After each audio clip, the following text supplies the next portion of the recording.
Bem, já que a gente está falando de saúde bucal, a gente precisa de muita saúde mesmo.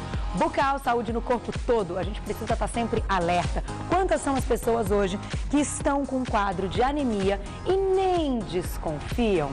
Vocês vão entender por quê, mas vocês sabem que a anemia é seríssimo e é por isso que hoje é o nosso assunto ligado à saúde no Você Bonita. Quem veio ao programa pela primeira vez é o nutricionista Felipe Donato. Seja bem-vindo, tudo bem? Tudo bem, Como Carol? vai? Prazer recebê-lo.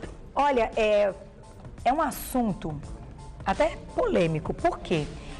Às vezes as pessoas fazem os exames, no exame comprova ali que a ferritina está baixa, que o ferro não está legal, e ainda assim as pessoas não se conscientizam que estão com um quadro de anemia.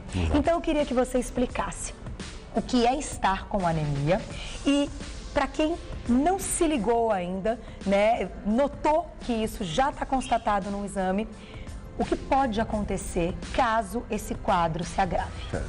Basicamente, a anemia ela se dá por uma menor pigmentação da hemácia, que é uma célula que disponibiliza oxigênio no sangue, para os tecidos, para os músculos e para o cérebro. Tá. Então, a hemácia, ela, na verdade, ela faz o carregamento da hemoglobina e é onde você encontra o ferro. Então, a hemoglobina seria a pigmentação da hemácia. Entendi. E hoje em dia, como você vai detectar os níveis de anemia, você consegue ver isso em sinais clínicos no paciente. Tipo, as pálpebras, as mucosas um pouco mais claras, relatos de cansaço, subiu um lance de escada, já se sente ofegante. Então, esses podem ser aí alguns sinais clínicos dessa anemia. Exato. Antes mesmo de nós acessarmos a bioquímica do paciente no exame bioquímico, você já consegue detectar alguns efeitos da menor ingestão de ferro da alimentação. Tá, então ou a pessoa está comendo menos ferro, ou o corpo dela está absorvendo menos o ferro que ela está comendo. Também tem A esse gente tem problema. essas duas opções. Exato. Você trouxe hoje, então, alimentos ricos em ferro? Isso. A gente trouxe aqui uma variedade de ferro de origens animais, que é o conhecido ferro M, né? E ferros que são de origem vegetais, mas que também fazem parte da alimentação. Né? Entendi. Então a gente pode começar com os tradicionais, o ferro M, no caso, aqui a gente tem o fígado. Tá. O fígado, que também Tá bonito o fígado. Tá bonito, né? Tá brilhando aí o fígado. A gente tem também ovos na gema, né? Ah, na gema? Na gema. Tá. Quando você pega e cozinha o ovo e percebe aquela casquinha mais acinzentada na gema, é o ferro.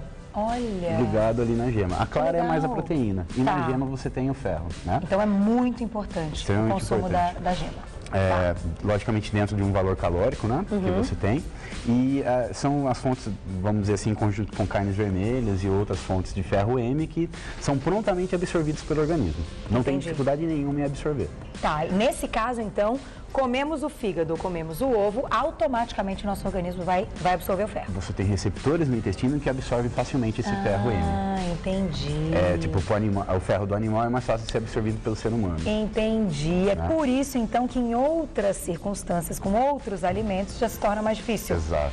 O brócolis é um deles? Na verdade, eu trouxe outros alimentos que ajudam a biodisponibilidade do ferro. Ah, que a gente deve comer junto, então. O segredo não é apenas as fontes de ferro, mas outras vitaminas que acompanham a absorção dele. Entendi. Então, no caso, quais seriam elas? O brócolis, que você deu exemplo, ele é fonte de ácido fólico, a B9. Tá. Você sabe, a suplementação é importante. Aqui, o aspargo também é uma fonte de B9 importante e ferro também em conjunto. Você fala, Felipe, para que serve a B9, o ácido fólico? Ele melhora a biodisponibilidade do ferro não M. Entendi. Tá, então, para facilitar a absorção desse ferro que é mais difícil pelo organismo. Perfeito. Então, a gente pega também em conjunto clássico a vitamina C. Não sabia. A vitamina C também ajuda. Também ajuda o ferro não M. Porque o pessoal acha, vou colocar um limão em cima da carne vermelha. Teoricamente, é mais importante colocar o limão em cima do feijão, de outras fontes de ferro não M para absorver melhor na parte intestinal. Entendi. Olha que interessante. Então, por exemplo, se a gente fizer um prato, colocar o fígado ou o ovo, ali é sardinha? A sardinha, isso. A sardinha. Isso.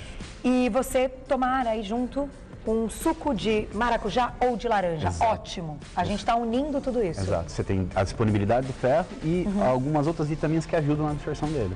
Agora, o perigo de não ingerir aí o ferro na quantidade certa e de deixar essa ferritina baixa. Quando a gente vai avaliar a progressão da doença, no caso, a gente marca a hemoglobina, que é um nível também de noção de ferro, e a ferritina ela é um depósito de ferro no organismo, principalmente no fígado. Então, assim, o que vai diminuir mais tarde é a ferritina, mas o que pode aparecer primeiro é a queda da hemoglobina. Tá. Aí você pega hematócrito, volume corpuscular médio, então o nutricionista ou o médico consegue observar o exame bioquímico e apontar se o problema é no estoque ou se o problema é na disponibilidade plasmática. Entendi. Sanguínea. Né? E se esse quadro só crescer, a pessoa pode ter problemas sérios? Ela vai ficar muito fraca, Exato. Não vai conseguir fazer nada. A resposta corporal começa a aparecer pela pouca oxigenação tecidual. Então, por exemplo, músculo, você tem a hemoglobina do músculo que chama mioglobina. Tá. E também ela depende da hemoglobina que vem da alimentação, do ferro, na verdade. Então a gente observa que a complementação do ferro M e não M pode consertar esse problema inicial e se porventura não funcionar, aí tem uma necessidade do sulfato ferroso e de suplementos especificamente com a quantidade de ferro. Certo, então para alguns casos, não só a alimentação, mas também colocar aí um suplemento, né? Complementar com um produto que você sabe a miligramagem para ajudar o paciente a recuperar essa situação. Perfeito. Agora eu vou te fazer uma pergunta que, como eu sei que tem muitas grávidas assistindo o programa, essa pergunta eu acho que cabe, eu já ouvi muito. Não é o meu caso, pelo menos até agora, mas pode ser que aconteça ao longo aí da gravidez. Sim. Mas as grávidas ficam muito anêmicas, né? É algo recorrente, assim. Acaba sendo uma preocupação muito grande do médico. Tem sempre que fazer esses exames, porque a chance da anemia na grávida é maior. Por quê? É um ajuste, né, que o corpo tem que realizar para que o ser que está sendo desenvolvido também receba essa fonte de hemoglobina e ferro, na verdade. Entendi. Então, assim, é consertável? Dá para ajustar? Dá. Mas a questão é acompanhar o exame bioquímico e observar se é necessário incluir mais outros alimentos ou a suplementação com ácido fólico, sulfato ferroso e cianocobalamina, que é a B12 também, que é importante.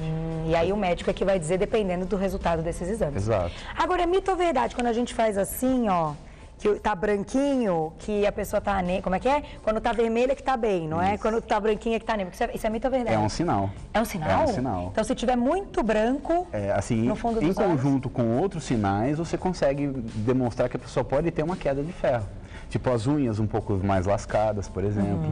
O cabelo um pouco mais quebradiço também pode ser uma falta de proteína em conjunto com o ferro. Ou a queda de cabelo? A queda de cabelo. Então o ferro ele participa de mais de 300 enzimas no corpo. Então ele está disponível pelos tecidos de uma grande variedade.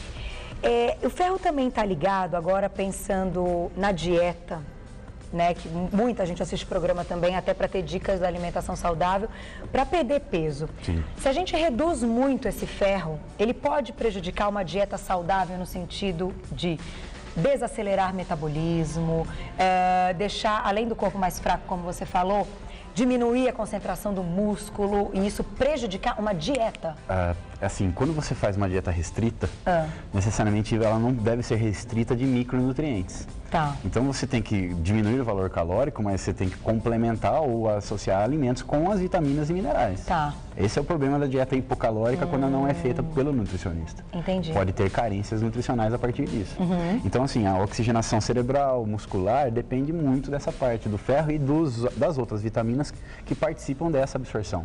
Tipo, que adianta eu ingerir sulfato ferroso se eu não tenho um pouco de vitamina C, se eu não tenho, por exemplo, a B12, se eu não tenho a abóbora, que no caso a vitamina A e a batata doce. Olha que delícia, a abóbora é tão gostoso, né? Então o Nutri tem que pensar no ferro e nos outros alimentos para complementar essa absorção. Então eles são importantes para um processo de dieta, de perda de peso, enfim, voltar a ter qualidade de vida e tudo isso. Exatamente. Vamos falar então só um pouquinho, só lembrando vocês, daqui a pouquinho a gente vai encerrar. Mas a gente volta após o horário eleitoral com as dúvidas que vocês estão mandando aqui no meu Twitter. Eu vou pegar todas elas, todas as dúvidas que vocês tiverem sobre esse quadro de anemia, ou se não estão no momento, mas já tiveram, tem medo que isso possa voltar. Só mandar pra gente, @Carol_Minhoto pelo Twitter, tá? Pra gente fechar esse primeiro momento. Aqui, a gente tem a quinoa, tem linhaça, a chia, feijão. O azuki, né? O feijão azuki, que é um pouco mais concentrado em ferro também. Do que o carioca, né? E o preto? Na verdade, eles são bem comparáveis uns com os outros, mas a gente pode, por exemplo, complementar. A gente tem aqui salsa e tomilho. Pra você ter uma ideia, são as fontes mais concentradas de ferro que você tem. Só que é um ferro não M e é um tempero, na verdade, você não consegue colocar um valor calórico tão grande, mas ajuda no processo absortivo. Aqui então tem muito ferro, salsa e tomilho é uma das fontes mais concentradas. Que beleza, vamos colocar no tempero então. É bom, realça o sabor, né? Com certeza. E, bom, a gente já volta vamos deixar o pessoal aí mais curioso, porque esse assunto é muito importante, tem muita coisa que eu ainda quero perguntar para o querido Felipe Donato, que é nutricionista, mas já vou agradecê-lo por esse primeiro momento. O site para entrar em contato com ele é o www.nutriu.com.br, www.nutriu.com.br. Felipe trabalha com o Ricardo Zanotto, que é já um conhecido aí do público, querido. Um beijo para o Ricardo. O telefone é o 0 operadora 11 2532 6858, 2532 6858. Então até daqui a pouquinho a gente volta com todas as dúvidas. Obrigada por essa primeira parte de aula, viu? Até!